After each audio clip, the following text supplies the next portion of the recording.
মাননীয় স্পিকার, আমার মাননীয় সংসদ সদস্য খুব সুন্দর সুন্দর বক্তৃতা দিয়েছেন।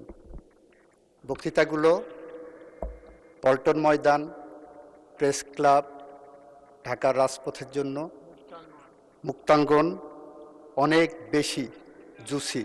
তো আমরা 2009 সালের আইনটাকে রেস্টোর করেছি, কেউ বলতে যাতে না পারে বাংলাদেশে কোনো মানবাধিকার কমিশন নাই।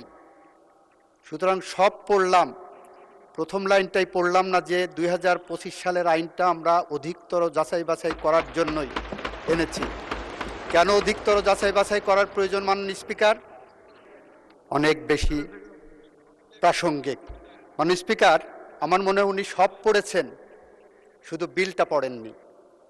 এই বিলটা এনেছি, বিলটার প্রথম লাইনেই দেওয়া আছে, যেহেতু মানবাধিকার কমিশন অধ্যাদেশ 2025 এর বিষয়ে সংশ্লিষ্ট স্টেকহোল্ডারদের সহিত অধিকতর পরামর্শ যাচাই বাছাই করা প্রয়োজন,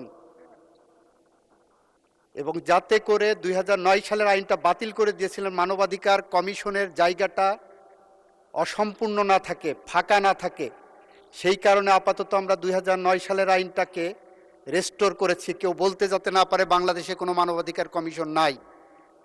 সুতরাং সব পড়লাম, প্রথম লাইনটাই পড়লাম না যে 2025 সালের আইনটা আমরা অধিকতর যাচাই বাছাই করার জন্যই এনেছি। কেন অধিকতর যাচাই বাছাই করার প্রয়োজন মাননীয় স্পিকার?